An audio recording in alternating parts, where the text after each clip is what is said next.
The Office of the Director of National Intelligence Classification Guide says, quote, information providing indication or advance warning that the U.S. or its allies are preparing for an attack, end quote, is to be classified as top secret. Are you familiar with that? Yes. Director Gabbard, have the Houthis indicated an ability to shoot down American aircraft? Yes. They have in fact done so, haven't they? Yes. Including MQ-9 Reapers, haven't they? That's correct. And that was one of the systems used in the attack recently that's the subject of this discussion, is it not? Correct. General Cruz, are you familiar with this system? I'm not wearing my glasses at the moment, but... Well, I'll help you out. This is an SA-3 anti-aircraft system. Correct. Are you familiar with this next system? I am. What is it?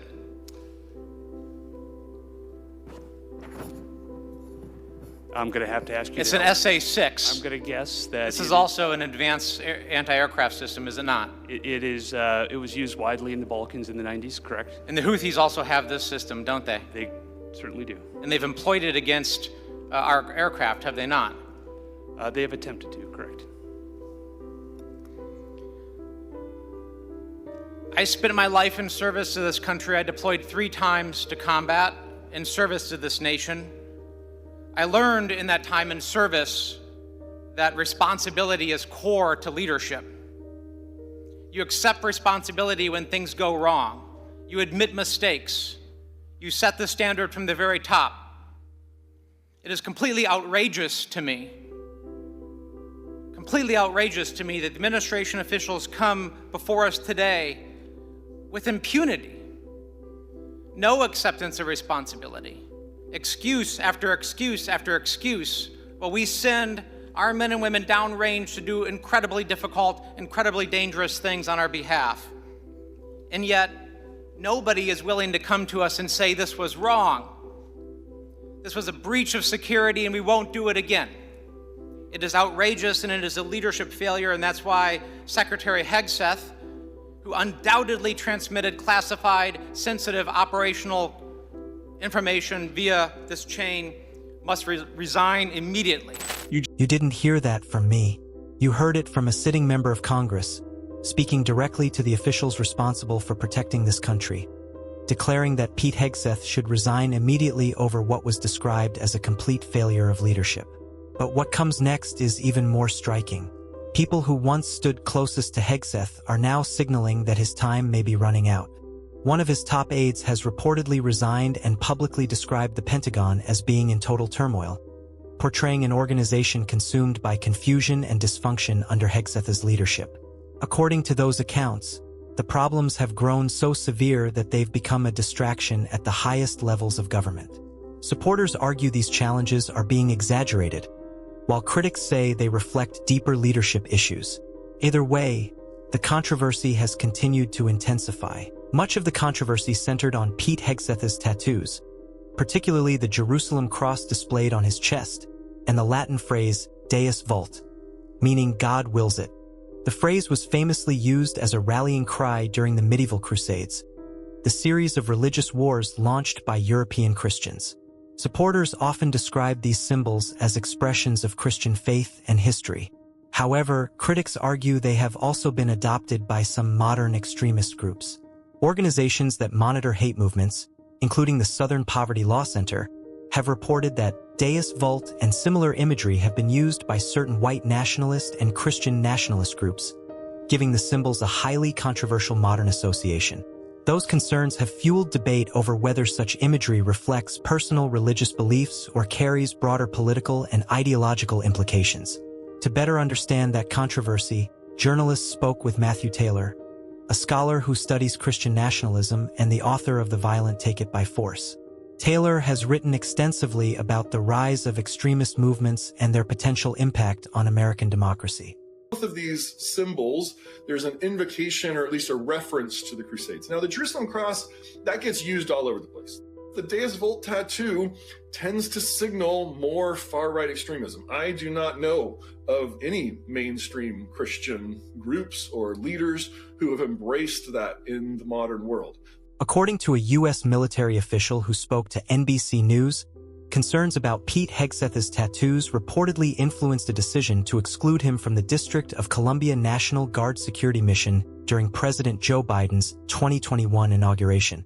The official said the move was made out of an abundance of caution because of alleged associations between some of the imagery and extremist groups.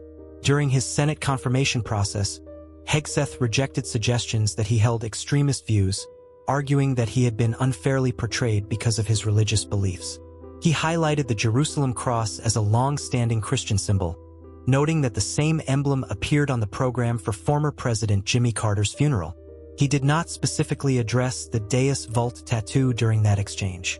Hegseth also told senators that increased scrutiny over alleged extremism had created what he viewed as an unnecessarily political atmosphere within the military.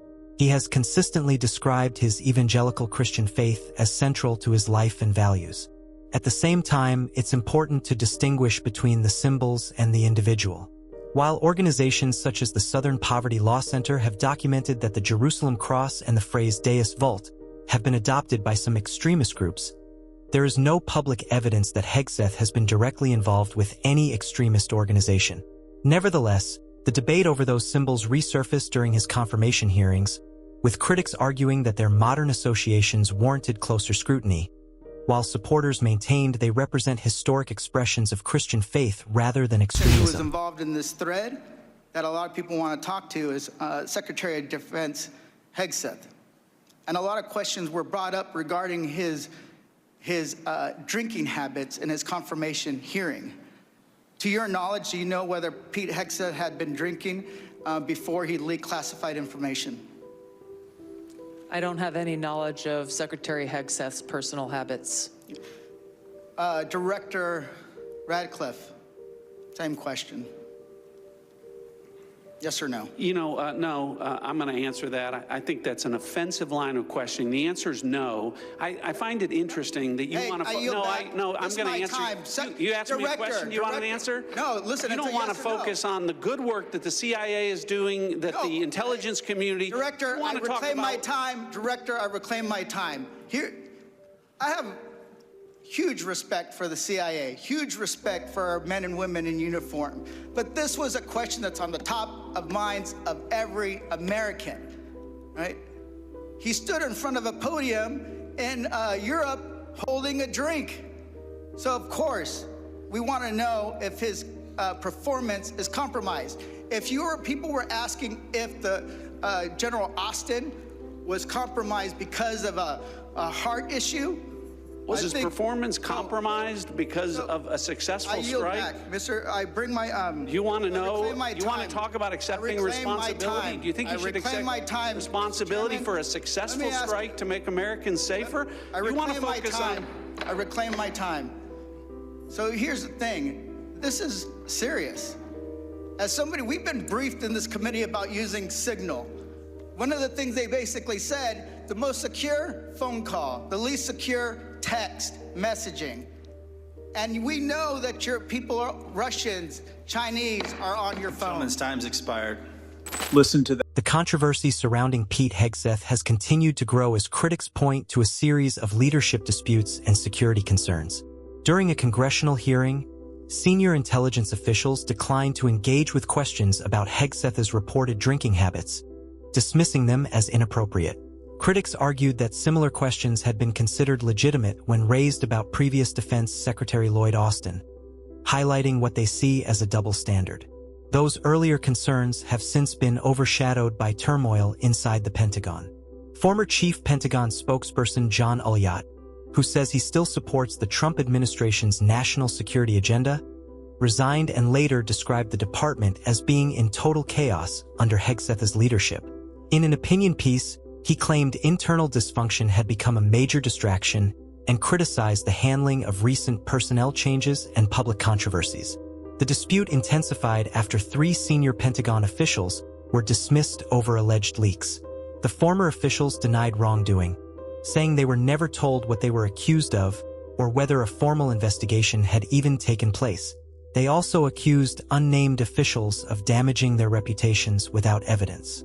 At the same time, Hegseth remains under scrutiny over reports that he used the encrypted messaging app Signal to discuss operational details related to U.S. military strikes in Yemen. Media reports also alleged that a separate Signal chat included family members and his personal lawyer.